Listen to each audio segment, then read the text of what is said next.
안녕하십니까. 신인근의 국방TV 데일리 디펜스입니다. 자, 오늘도 역시 아주 흥미로운 주제를 가지고 여러분들께 분석해 드리겠는데요. 미국에서 북한 관련한 중요한 그런 분석이 나왔어요. 자, 미 정치권 의회 전문지 힐입니다. 자, 북한 곧 망한다. 협상하지 마라. 라는 주장이 제기됩니다. 왜 이런 주장이 제기되고 있는지 알아보도록 하겠습니다. 자, 지금 김정은 통치자금 바닥 나서 온갖 짓 지금 다 하고 있는 거 제가 연이어 보도를 해드리고 있죠. 그래서 완전히 주민 착취에 열을 올리고 있는데, 자, 아시아 프레스가 이렇게 보도를 했습니다. 김정은 정권은 유엔 안보리 대북 제재로 고갈된 통치 자금을 메우기 위해 여러 가지 방법으로 외화 획득에 총력전을 기울이고 있다. 외부 세계는 그다지 주목하지 않지만 정권의 주요한 외화 수입원 중 하나가 바로 자국민으로부터의 착취며, 그 형태는 물품과 서비스 판매, 세금 징수와 공공요금, 지원 등 명목으로 자금 수탈, 무상 동원에 의한 노동 착취 등으로 분류한다.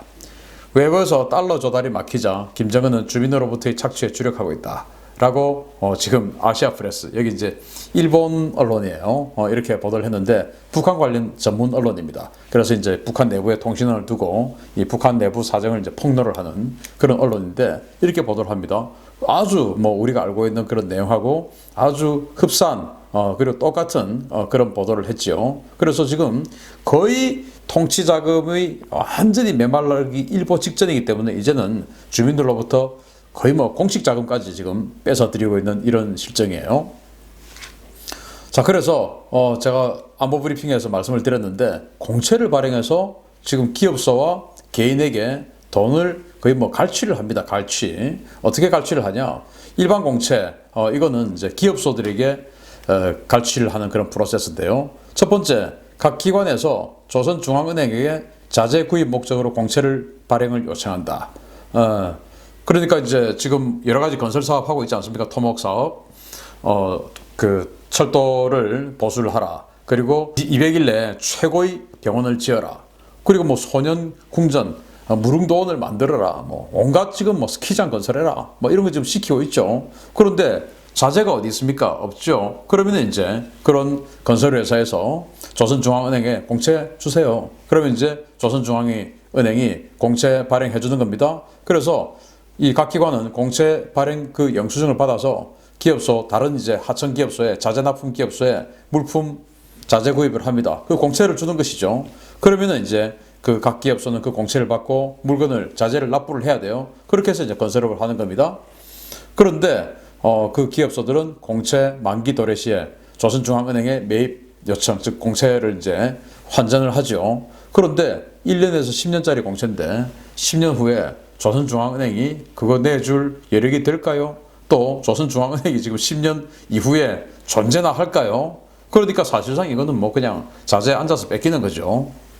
그래서 그럴 것 같으면 우리는 차라리 안 해.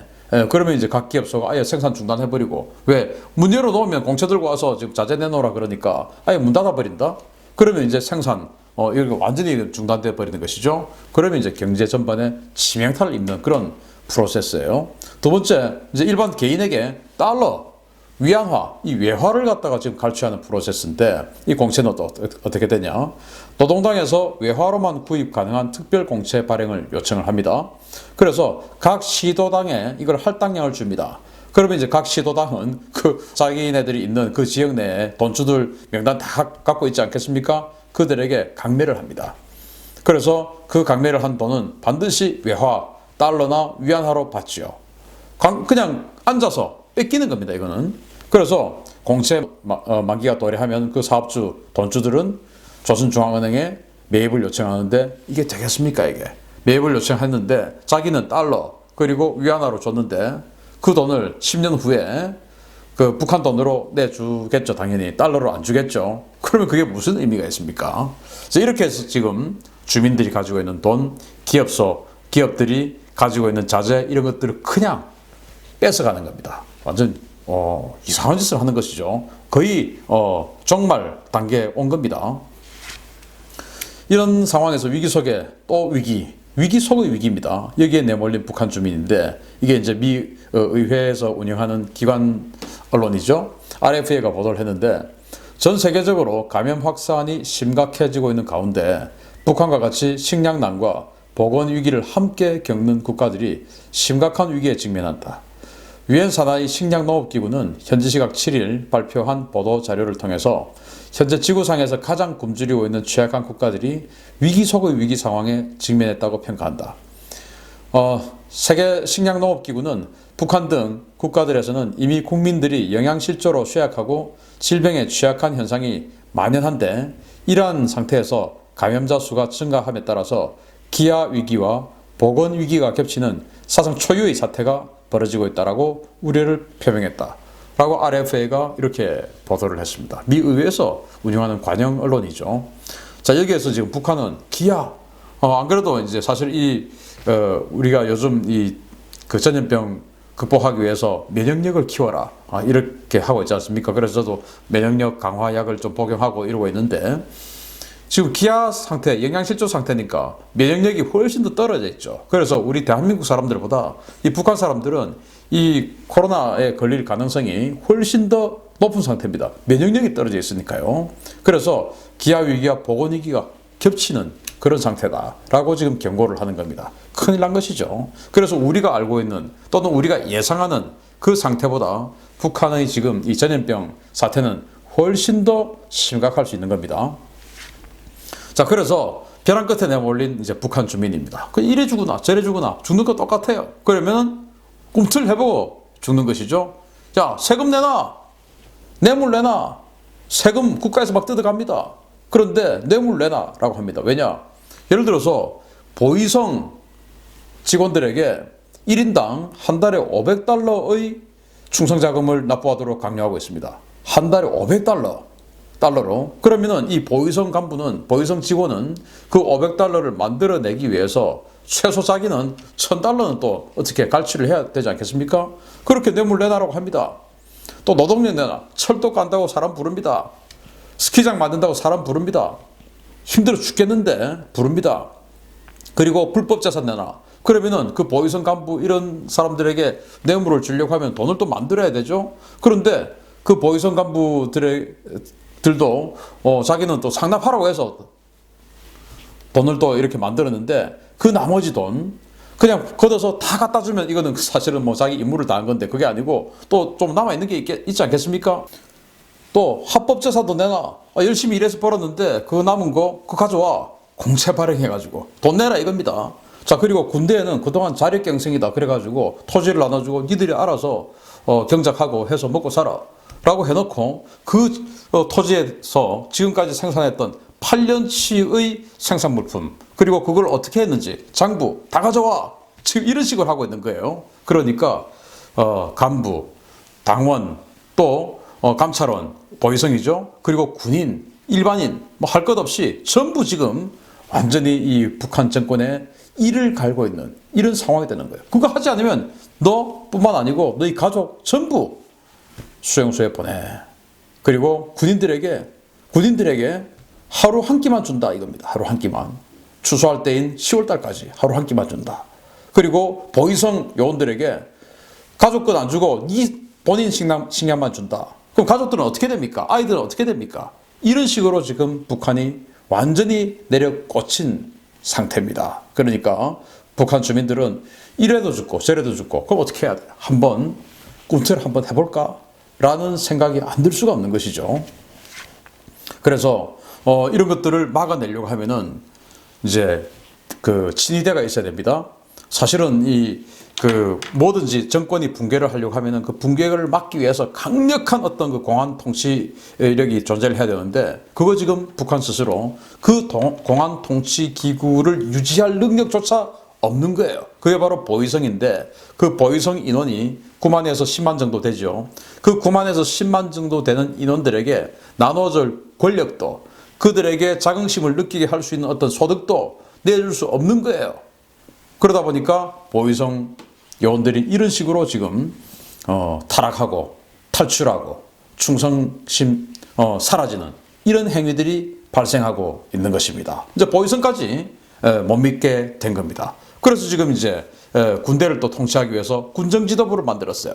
제가 말씀드렸죠. 군정지도부, 보위성, 총정치국, 이걸 이제 못 믿으니까, 그리고 이 전에는 장교들 전체를 다 감찰하고 통제하고 하기 위해서 보위성을 만들고 총정치국을 만들고 이렇게 통제를 해왔는데 이제는 장교 전체를 할 수가 없어요. 그러니까 이제 장군들, 그 몇백 명의 장군들만 통제하자라고 해서 장군들만 이제 감찰하는 군정지도부를 만들어서 아예 그 밑에 대좌 이상은 손을 놓게 되는 이런 상황이 발생하고 있는 게 현재의 북한인 것입니다.